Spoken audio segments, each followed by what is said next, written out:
Hello there, my name is Jaakko and I'm co-founder and content strategist here at Paper Planes. If you're not familiar with the company, we are a content marketing agency based here in Helsinki. So the topic of today is no more and no less than on the future of content marketing. And you might be questioning, why is it on the future, as in a discussion on the future and not just the future? Well, as you'll find out, predicting the future is hard. I know it's really certain what the future holds. So I'm more wanting to have a discussion with you, the viewers, regarding the future. And that's why it's a discussion on the future. My plan is to first of all set the scene by presenting some arguments others have made for the short term and the long term, then discuss a few of my own favorites, like my own predictions for the future, especially for the long term, and hopefully then pull it all together in the end to give you guys a couple of good points to go home with. But before that, I think the first question is, why should you watch this video? And I can think of three good reasons. Well, first of all, there's things here that you should already be doing if you're serious about finding customers online. Second, there's things here that you could already start experimenting with and see if they work for you. And thirdly, there's things here that you should think about preparing for when creating a long-term strategy for your business and possibly for your own career as well. Another important question is, why does the future matter in this case? Like, should we not focus all of our efforts on today, how to win customers today with our content, and not just 5 years from now? Well, my answer to that is, I think it matters because I am sensing that the world is coming dangerously close to being asphyxiated by content. By asphyxiation, I mean that there's more content in any given topic than any of us could reasonably enjoy or even consume. And unfortunately, as a lot of that content is pretty poor quality, it's basically shit. It's becoming more and more difficult to find quality content, to find information that you're looking for, to find entertainment that you're looking for. How does this work? Well, or what's leading up to this is that you have a business or an individual that produces something great, an effective piece of content, something that really captures the audience and succeed in making a sale or building a follower base, for example. And others see the success and actually want to see the same, so content around that topic soon starts multiplying. And suddenly what was so great in the beginning is now marred by tons of similar content. We've seen this all over and over again, the same trajectory, in whether it's SEO tips or yoga asanas. You see the content that just starts multiplying and becoming suffocating. Admittedly, this is very much also a personal sensation coming from a consumer point of view. Areas that I personally have been interested in, such as travel or self-improvement and exercise, are basically some of the deepest cesspits of Medium and Instagram these days. But there are some numbers that do support my claim. You might have been suffocated by these figures time and time again, so I won't bore you with them for too long. But in any given day on the internet, approximately this happens. 3.1 million blog posts are published, which is enough text to fill in Time magazine for the next 1100 years. There's 98 years of YouTube videos are published, tons of apps are launched, and so on. Billions of emails are sent. And from a business perspective, this means that competition for our audiences online is tough, and it's getting tougher by the day. Whereas a decade ago, it was still quite easy to stand out with quality content.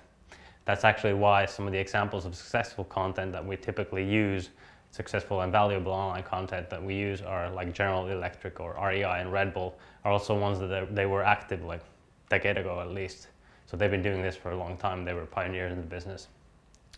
Today, if we look at the market here, there's about 76% of Nordic companies say that they work with content marketing, according to a study by a Spoon agency. And this 76% honestly does feel like a bit like a bullshit number, because I don't think that 76% of Nordic companies do any marketing at all, maybe beyond product and price. It's obvious that content marketing has become popular in this market. But if let's say, assume that 76% of marketers are doing content marketing, in the same time, only 71% of marketers say that then less than half of their content is being consumed. So let's stop at that. Over two-thirds of marketers say that less than half of our content is being consumed. That's worrying, because in the same study, like less than 10% of respondents said that over 75% of our content is being engaged with. So there are very few marketers that feel that most of our content is being engaged with. There is a lot of content that just goes mostly unseen. And today what this leads to then is that we often find ourselves trying to reach an even smaller niche audiences, often trying to identify smaller content gaps in order to find a relevant audience. And there's nothing wrong with that. That's in fact exactly what you should do as a business. It's just that it's a lot more difficult and a lot less effective now than it was before. And finally, in the introduction, you don't trust me, trust Gartner. That's what everyone does. So after content marketing has been reaching the top of the hype cycle, we're now entering the trough of disillusionment. And I, for one, have been a little bit disillusioned in the last year or so. But not to worry, it seems that in 2 or 5 years, we'll finally get to actual productivity gains from content marketing. So this asphyxiation by content is not necessarily a reason to stop doing it right now. So, to summarize, where are we right now? We are in a place where there's already more content on any topic than any of us will ever need. And especially there's no shortage of bad content. And the result is that even when you create good content, it's not always enough. Because a lot of content just goes more or less unseen. Which basically means that the industry of online content is more contested than it was before. That's why my motto today is basically as simple as stand out. You need outstanding content. Create outstanding content and you will succeed. Not just good enough content. That is basically my introduction into the topic. What we're going to do is next we're going to start looking at what do some influencers think about what's outstanding content going to look like, what's the future of content marketing. So a few words on the methodology of the study are in order. I did kind of a survey of surveys and I reviewed what several of the gurus in the field are saying about what are their predictions for next year and beyond. And this isn't a scientific review, nor is it meant to be one. Some people are making predictions only for 2018, whereas others are looking far ahead towards the future. So the answers are not, have a lot of discrepancies, as did the questions in fact. However, I for one learned a lot while doing the study, and hopefully I can share some of that info with you. And it's good to get an idea of what people in the industry are thinking about at the moment. So, all in all, I found 79 predictions made around in the last 6 months. They were quite dispersed, the predictions. As you can see, there were 30 different trends or topics or let's say directions that were mentioned. And as you know, with only 79 predictions, this is a massive data set. However, I think that this does represent quite accurately the voice of all of the industry experts. I think it's not massive, but I think it's enough. So here's a peek of the full results. And if you have any doubts about the validity of the predictions, it's fun to note that, for example, long form and short form were both mentioned twice. So others felt that long form is the trend, others felt that short form is where we're going to. But at the same time, where content quality was mentioned 8 times, but also the masses of content, which is meaning content volume, was also mentioned 3 times. They'll conflicting perhaps, yes. So we can just see that there is in this industry, there are very few correct answers. But this chart is quite difficult to read, so let me just highlight some of the top results for you. And of course, number 1 was quality. The top mentioned trend with around 10% of the mentions. It seems that I'm not alone in thinking that most of online content is not helpful or entertaining to anyone. So experts feel that businesses need to focus more on quality instead of pure quantity in the future as well. And while this does seem a little unimaginative, I'm not really surprised. The second most popular topic was strategy, which seems that experts still feel that plenty of companies are operating without a clear content strategy. Thus, they're expecting that content strategy, which was a really popular topic a couple of years back, maybe went down a little bit in the last few years. They're expected that strategies will lift their heads again and lead the content work. But there's also a few mentions about content strategies extending their scope into new channels as formats as the content ecosystem develops and so on. the next one with around just short of 7% of the votes was personalization, and you probably all understand what it means. It just means serving content to a custom content to a smaller and smaller audience, which is it's just becoming more feasible now that technology is developing, and we can now reach smaller audiences and provide relevant content to an even smaller audience at a given time. After that, there were also relatively many mentions of influencers, probably because the people we interviewed were kind of influencers themselves in a way, but it might be that we still haven't reached the tipping point of, for example, Instagram product placement. Live was another hotly discussed topic, as in live as in Facebook Live or Instagram stories or Snapchat. It's supposed to be a thing right now, as it gives brands a new tool for entertaining their audiences. It's a little bit more rough on the edges than a typical video, which gives it a more authentic, kind of an inner circle feel maybe. The growth of voice in user interfaces such as Alexa and Siri, as well as in media, as in podcasts, which leads to more conversational, maybe natural language user interfaces and so on. This was mentioned 5 times as well. And probably this is slow. I don't see this so much as, I see it as a growth pattern, not so much as a trend. So I think it's slowly coming, but I don't think it's going to be leading into mass adoption quite soon, especially in this market. Next group was 2 items, which were brands as media companies and video. I think brands as media companies quite intrigued me personally quite a lot. The trend kind of like comprised of 2 different things. First of all, businesses are building bigger content teams where the skills are not restricted to just writing. So it's more like they're building their internal content agencies with designers, developers, photographers, filmmakers, etc. But more importantly, I think it also signified that there is an intrinsic value of content. If content is really valuable, why should you give it away for free? So we see the brands like Pepsi and Mondelez, which is a snack manufacturer that makes Toblerone, for example, they're starting to charge consumers for the great original content that they're producing and basically creating new business around the production of content. So actually operating as they were a media business. And finally, in case you haven't heard it from a million sources already, here it is one more time.